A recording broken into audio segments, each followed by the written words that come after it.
Hey everybody, Thrasher here. In this video, we are looking at a new equation for physics known as the impulse equation, okay? I say new because actually, while it's a different equation that we haven't seen directly in this class, it actually comes from a combination of equations that we have already introduced, okay? Let's get into it. Okay, I move my head to the other side of the screen. Let's see if you can follow along with the math steps that I'm going to show you. It is okay if you struggle with following along. If you're not exactly sure how I get this equation at the end, that's okay. At least in my own class, I'm never going to ask you to do this same math derivation. But one of the key things in science, physics in particular, is that a lot of times scientists will spend their days thinking about how equations that already exist might be altered or changed and combined to learn new things. That's what we're seeing here, okay? So to start off with, do you remember this equation? This is Newton's second law. It says that the acceleration of an object is equal to the total amount of force divided by the mass. We also learned this equation. This was actually our very first equation for acceleration. Acceleration is defined as the change in velocity, so you subtract the two velocities divided by the time it takes, okay?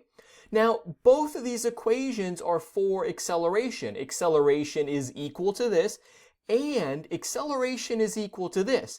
I don't know if you remember, everybody, but in math, there's this idea that if acceleration is equal to one thing, and it is also equal to something else, then these two things must be equal to each other. I think it's called the transitive property. Let me know in the comments if I got that right or wrong. But that's all I've done right here. This is kind of my second step. First, I just reminded us of two equations we've already learned. But because both of these are equal to A, the same thing, they must be equal to each other. So I took this equation here, bam, set it equal to this side of the equation on this end over here, okay? Now this is kind of a mess. I have a fraction of two things on the left. I have a fraction of three things on the right. I can get rid of this fraction by doing something else that maybe you remember from math class. One way I can get rid of fractions is by cross multiplying. I can take m, the thing on the bottom on the left side, and multiply it by the numerator on the right.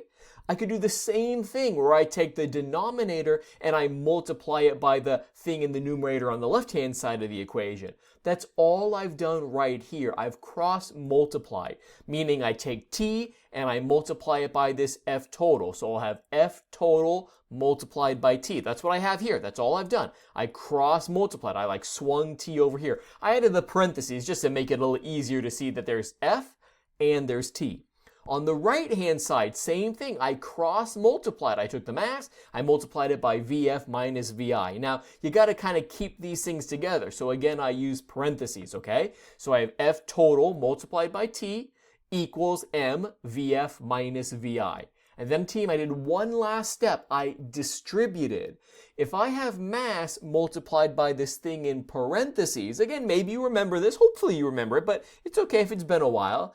If I'm taking something that's kind of attached to parentheses, I can distribute. I do m multiplied by this v, and then I also do m multiplied by this v. And since there's this subtract, I subtract. So I distributed this m. So I have f total times t equals mvf minus mvi. And team, this is the equation. That's kind of it. That's basically our notes.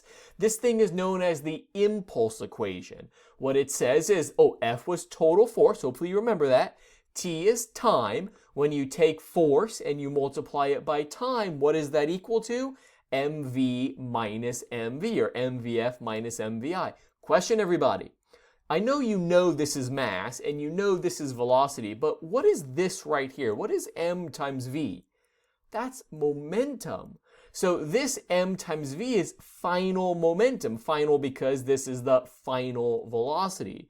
Over here, it's m times v, so also momentum, but because it's the initial velocity, this must be the initial momentum. So it's important that we recognize that this equation is relating three things, kind of four: force, time, and momentum, okay?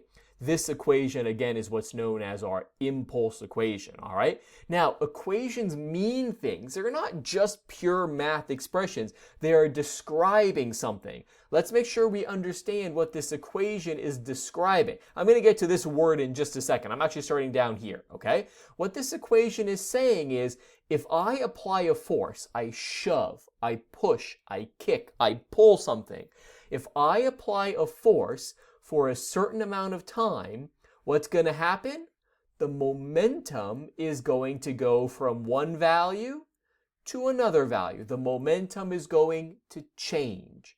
That's what this equation is saying. We saw this before where we kind of subtracted things. That means things are changing. It's the same thing. If I apply a force for a certain amount of time, the momentum of an object changes. And that probably makes sense. I can give you a simple example. Imagine you're about to kick a ball. Well, the ball is at rest. But when you kick it, you apply a force. That force takes a certain amount of time, maybe a fraction of a second, but you're kicking the ball. Imagine hitting it in slow motion. Well, the ball goes from being at rest with zero momentum to maybe flying across the room or the yard with some momentum. When you apply a force for a certain amount of time, you change the object's momentum. So that's what this equation means in words. Just my last little bit, this F times T in physics, this is given the term impulse. This is why this is called the impulse equation. But truth be told, everybody, more often than not, we're really just focusing on these as individual things. Like I said before, force and time, and here I have momentum. Usually, at least not very often, are we talking about this idea of impulse. But because impulse is technically what force and time is called, that's why it's called our impulse equation. But that's it. That's the video. A new physics equation that relates forces, time, and when an object's momentum is changing, okay? That's it. Thanks a lot for watching this video.